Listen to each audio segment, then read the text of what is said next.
मैं सुनता हूँ आजकल, वो भी बड़ा यूट्यूब के ऊपर और उस पर सुनता है, प्रेमानंद महाराज जी। मैं उनकी बात को सुन रहा था और उन्होंने बाकायदा उसको पुरजोर तरीके से कहा कि जो बड़े बड़े महाराज हैं जो अपने उपाय बता रहे हैं, मेरी दोनों किडनियाँ फेल हैं, और कोई आए और ये कहे कि मेरे हाथ पे कोई कलावा बांध दे या कोई जंतुर बांध दे और कहे छू और हो जाओ, मैं पूरे विश्व के अंदर ऐसे लोगों को चैलेंज कर रहा हूँ जो लोग उपाय बताते हैं। और उन्होंने सरासर नकार दिया ऐसे उपायों को। अगर मैं देखूं बाकायदा उनकी चीजें, वो प्रेमानंद महाराज जी ने नकार दिया इस चीज को। और वो महाराज जी खुद कहते हैं कि मेरी दोनों किडनियां फेल हैं और बाकायदा उनकी डायलिसिस चलती, और करोड़ों लोग उनको सुनते हैं। लेकिन कभी राजनीति के ऊपर, कभी धर्म के ऊपर या कभी राजनीति शास्त्र के ऊपर मैंने उनकी वाणी से ऐसी कोई टिप्पणी नहीं सुनी जिसमें जो है समाज के अंदर लोग डिवाइड की बात करें, चीजें करें। ठीक है, मैं वही जानना चाह रहा आपके अंदर, क्या आप उनकी बात से सहमत हैं? बिल्कुल, क्यों नहीं। हम तो ये कहेंगे, तो फिर उपाय महाराज जो बताए जाते हैं वो तो क्लियर कह रहे हैं कि ऐसे उपाय कोई श्रीमान जी, एक ही डॉक्टर है, दिल्ली का एक स्पेशलिस्ट डॉक्टर के पास जाइए, हो सकता है आपको उसकी दवाई लग जाए और हो सकता है मुझे नहीं लगे। ऐसे नहीं हो सकता। ऐसा कैसे नहीं हो सकता? नहीं हो सकता, ये तो हो गलत बात। अरे डायग्नोसिस अलग हो सकता है। अब देखिए, यही तो भ्रम फैलाना होता है। आप देखिए, आप शिव पुराण की बात करिए, बहुत अच्छी है, आपकी बातें बहुत अच्छी है। एक ही डॉक्टर, क्या प्रेमानंद महाराज जी को उपाय नहीं पता है? नहीं, उपाय वाला विषय नहीं है, आप करो तो आप। अरे तो मतलब उनको ज्ञान नहीं है इस बात का, जी इस बात को उनको ज्ञान नहीं है। प्रेमानंद महाराज जी को ज्ञान नहीं है या कोई ऐसी बात? मैं उठाती हूँ, आप सभी लोग, आपका क्वेश्चन मैं समझ गई। आपकी तो मुलाकात भी हुई है प्रेमानंद महाराज जी से? नहीं, मेरी कभी मुलाकात नहीं हुई। आप वृंदावन गए थे? मैं वृंदावन गोवर्धन नाथ जी के दर्शन करने, परिक्रमा करने, यमुना पान करने के लिए जाता हूँ। अच्छा, विश्व में सभी इस बात को लेकर अचंभित हैं कि भाई वो डायलिसिस पे रहते हैं, उनकी जो फिजिकल कंडीशन है उसके बाद भी आज वो चल रहे हैं और कोई मेडिकेशन उनके पास नहीं है, सिर्फ अध्यात्म मार्ग है। तो ऐसे कैसे चमत्कार होते हैं? क्यों नहीं हो सकता?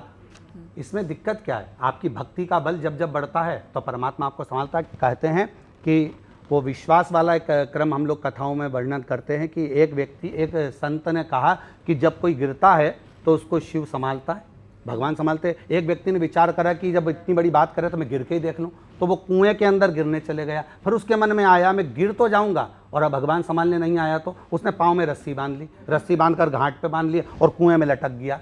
अब उसके मन में जब विश्वास था कि वो तू गिरेगा तो भगवान संभालेगा, पर उसका अविश्वास हो गया, उसने पाँव बांधा और कुएं में लटक गया। दूसरा व्यक्ति वहां से निकल रहा था, उसको आवाज आई कि कोई पड़ा हुआ है।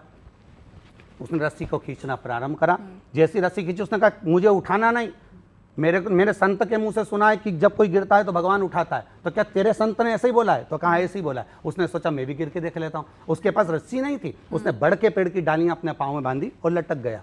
जब वो लटका नीचे, तो लटकने के बाद बड़ के पेड़ की डालियां टूटने लगी, वो नीचे गिरने लगा। भगवान ने आकर उसको जब झेला तो उसके मन में आया जो लटका हुआ था कि मैं 3 दिन पहले से लटका हूँ, आप मुझे क्यों नहीं झेल रहा है? भगवान बोले तूने एक व्यक्ति पर विश्वास नहीं करा, उसकी वाणी पर, तो तुझे परमात्मा कैसे मिल सकता है? आप विश्वास तो करो।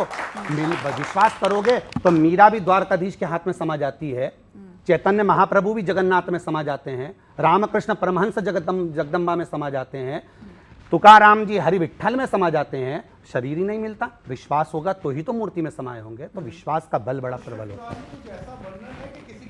ठीक हो जाए, जैसे इन्होंने बहुत वैलिड पॉइंट उठाया, क्यों नहीं? वो अगर कुछ करे कि किडनी ठीक हो जाए, एक सारी समस्या का हल एक लोटा जल। और दूसरा, चाइना में 80% लोग रिलीजन को बिलीव नहीं करते। चाइना का एक ही है, वहां पे 80% लोग रिलीजन में विश्वास नहीं करते, भगवान में, वो सिर्फ कर्मों में विश्वास करते हैं। हम भी करते हैं। अमेरिका में 65% लोग हैं जो भगवान पे विश्वास नहीं करते।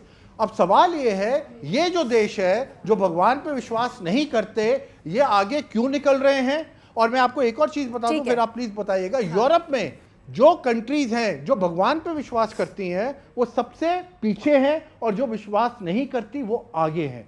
ये इसके पीछे आपके हिसाब से क्या कारण क्या हो सकता है? इसको अध्यात्म से जोड़ना सही होगा कि वो विकसित क्यों है और हम विकासशील क्यों हैं? ये आपकी सोच हो सकती है कि जो कंट्री भगवान को मान रही है वो पीछे जा रही है। ये आपकी सोच है कि जो कंट्री भगवान को मान रही है वो पीछे हट रही है, आपकी सोच हो सकती है। पर हमारी सोच में तो ये है कि आज भी एक लोटा जल सारी समस्या का हल है और वो होता ही रहेगा। चलिए, एक आखिरी सवाल ऑडियंस से, उसके बाद हम रैपिड फायर राउंड की शुरुआत करेंगे।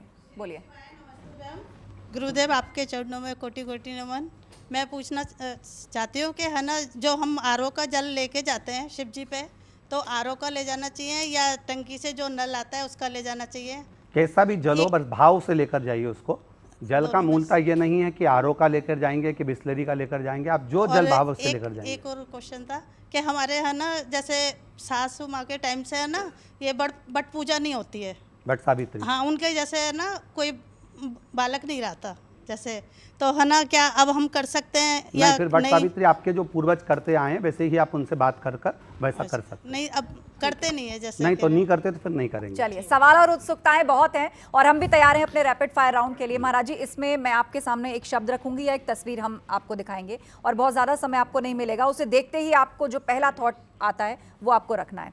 तो पहला तो मेरा सवाल ही है, पंडित प्रदीप मिश्रा के लिए क्या बड़ा है, राष्ट्र या धर्म? राष्ट्र जो हमारे लिए सबसे पहले है, क्योंकि राष्ट्र की प्रधानता, राष्ट्र की प्रबलता